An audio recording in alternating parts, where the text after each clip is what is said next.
In French football, some clubs are defined by glamour, others by money, and others by geography.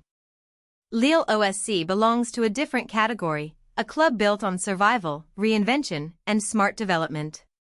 Based in Lille, in northern France near the Belgian border, the club is commonly known as LOSC, LOSC Lille, or simply Lille. It competes in Ligue 1, the top division of French football, and has become one of the country's most respected institutions. Lille may not always dominate headlines like Paris Saint-Germain or Marseille, but its history is deep, its trophy cabinet is serious, and its identity is unmistakable. Nicknamed Les Dogs, meaning the Mastiffs, Lille has developed a reputation for discipline, toughness, and an ability to punch above its weight. The story of Lille OSC begins in 1944, during one of the most difficult periods in European history. The club was created through a merger between Olympique Lillois and SC5s, two clubs from the same city with strong football roots. This merger was not just an administrative decision, it brought together local traditions, fan bases, and sporting ambitions into one unified project. Olympique Lillois already had major prestige because it had been one of the founding members of the French Division 1 and had won the Ligue's inaugural championship. SC5s also carried weight in French football's early professional era. Together, they formed Lille Olympique Sporting Club, a new club with inherited history and immediate expectations. Lille's rise was remarkably quick. In the decade after World War II, the club entered the most successful period of its history. From 1946 to 1955, Lille became known as La Machine de Guerre, or the War Machine. The nickname was not poetic exaggeration. It reflected a team that was relentless, organized, and feared across France. During this post-war golden age, Lille won 7 major trophies, including a Ligue and Cup double in 1946. That double mattered because it established the newly merged club as more than a regional project. Lille was not simply participating in French football, it was shaping the national game at a moment when the country was rebuilding both socially and culturally. The 1946 double remains one of the defining achievements in Lille's identity. Winning a league title proves consistency across a season, while winning a domestic cup demands nerve in knockout football. Doing both in the same year requires depth, focus, and tactical maturity. For Lille, it created a standard that later generations would be measured against. The club's early success also gave supporters a historical memory of excellence. Even in less successful periods, Lille fans could look back to the era of La Machine de Guerre and see proof that their club belonged among France's serious football powers. That memory helped preserve ambition through the ups and downs that followed. Like many historic clubs, Lille did not remain permanently at the top. French football changed, finances evolved, and other clubs rose. Yet Lille maintained relevance through its structure, regional loyalty, and ability to rebuild. One of the most important features of the club's story is that its major successes are spread across generations rather than locked in one distant era. Lille's trophy record includes 4 French League titles, 6 Coupes de France, and 1 Trophée de Champions since its foundation. That balance shows a club with both historical weight and modern credibility.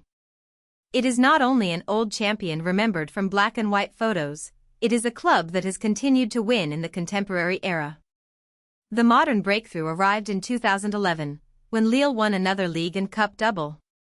This achievement connected the club's present to its post-war glory and introduced a new generation of fans to the idea of Lille as a title-winning force.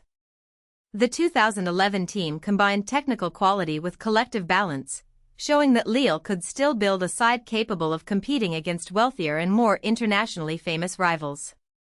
A domestic double is rare because it requires consistency in 2 very different competitions.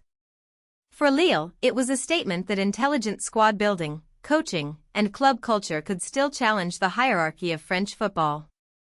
It also strengthened the club's appeal to young players looking for a serious development environment. Then came one of the most significant moments in modern Ligue 1 history, Lille's 2021 league title. In an era dominated by Paris Saint-Germain's financial power, Lille's triumph stood out as a reminder that football is not decided only by budgets.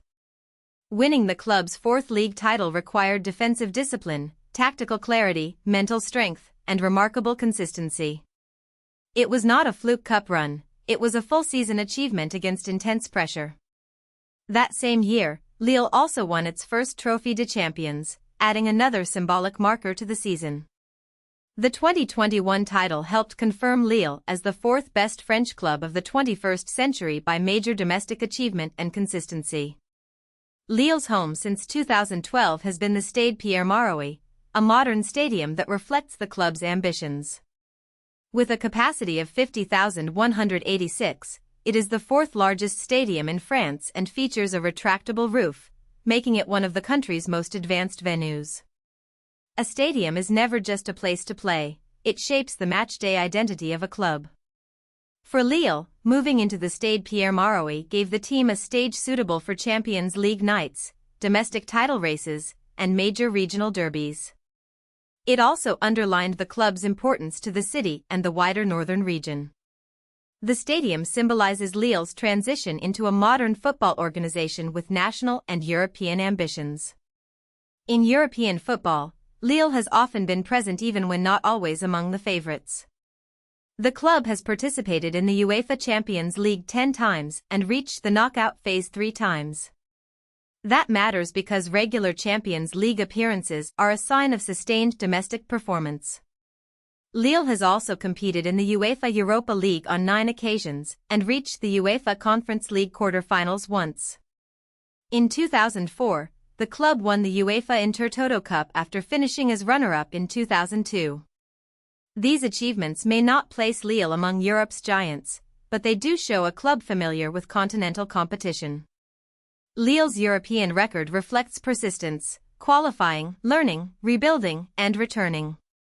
One of Lille's most important modern identities is its talent development. Les Dogues are known for an academy and scouting network that have produced, trained, and refined notable players. The club has built a reputation not only for discovering talent, but for creating the conditions where young footballers can grow under pressure. This is essential in a league where clubs must often sell players to remain financially healthy. Lille has mastered the art of development without losing competitiveness. According to the CIES Football Observatory, Lille ranks as the best club in the world for the financial balance of transfers involving non-academy players signed since 2015. In simple terms, the club buys intelligently, improves players, and often sells at major profit. That transfer model is central to understanding Lille's modern success. Many clubs try to balance ambition with sustainability, but Lille has turned that balance into a strategy. Instead of depending only on expensive stars, the club identifies undervalued players, gives them a competitive platform, and integrates them into a serious sporting project. This approach requires strong scouting, clear coaching, and a willingness to trust young or emerging talent. It also creates constant renewal. Lille may lose important players, but it often finds replacements before the decline becomes permanent. This cycle can be risky, but when managed well, it allows the club to compete with richer rivals while remaining financially disciplined. No story about Lille is complete without the rivalry with Lens. The Derby du Nord is one of French football's most passionate regional clashes, fueled by geography, identity, and pride. Lille and Lens are close enough for the rivalry to feel local, but different enough for it to carry cultural weight. Matches between them are about more than league points, they are about representing northern France. Lille leads the head-to-head record and has won more total trophies, but derby matches rarely obey historical statistics. They are emotional, tense, and deeply meaningful to supporters. This rivalry helps keep Lille grounded in its region, even as the club competes on national and European stages. Today, under chairman Olivier Letang, Lille remains one of France's most followed sports clubs on social media and one of Ligue 1's most compelling football projects. Its identity is a blend of history and efficiency, post-war dominance, modern league titles, European campaigns, a major stadium, fierce regional rivalry, and a world-class reputation for player trading and development. Lille OSC may not always be the loudest club in France, but it is one of the most instructive. It shows how a club can honor its past while adapting to modern football's financial realities. From La Machine de Guerre to Les Dogs of today, Lille's story is one of resilience, intelligence, and sustained ambition. If you found this helpful, please like this video and subscribe for more explainers.